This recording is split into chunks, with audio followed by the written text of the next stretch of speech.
Daang hektare raw ng kakahuyan ang katumbas ng mga nasabat na iligal na kahoy mula noong taong 2010. Sa halip na ipasubas ng mga kahoy tulad ng nakagawian, ginagawa na ito ngayong silya at iba pang gamit para sa mga pampublikong paaralan. Balitang hatid ni Lay Alves. Simula 2010, halos 7 million board feet ng troso na ang nasabat ng Department of Environment and Natural Resources. Katumbas ito ng 600 hektarya ng kakahuyan. Pero kung dati pinapabid ang mga kahoy, ngayon, ginagawa na itong mga silya para sa mga pampublikong paaralan.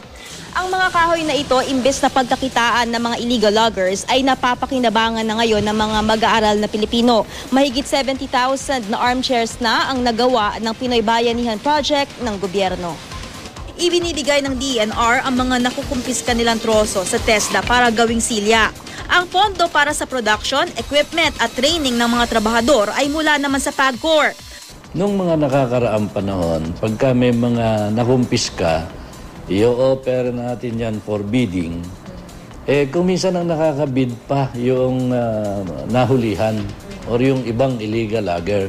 Instead na i-bid ang mga forest product, gagawin na lang yan ang mga gamit sa schools like armchairs, tables, desks, benches, cabinets, at pamparepair ng mga school buildings.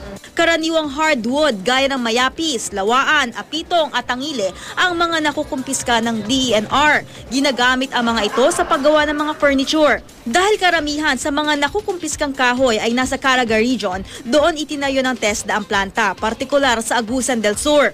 At ang binibigyan ng training, mga residente sa komunidad na walang hanap buhay. It's not only an anti-corruption initiative ng DENR para hulihin yung mga illegal loggers, but also yung education component, no, from TESDAs, and nagbibigay tayo ng training, nagbibigay tayo ng kaalaman at kasanayan doon sa communities para sila mismo yung gagawa ng chairs to become furniture makers, carpenters, to become furniture machine operators. Binibigyan din namin ng allowances itong mga trainees natin. So natututo na sila, nagkakaroon pa sila ng hanap buhay, kumikita pa sila.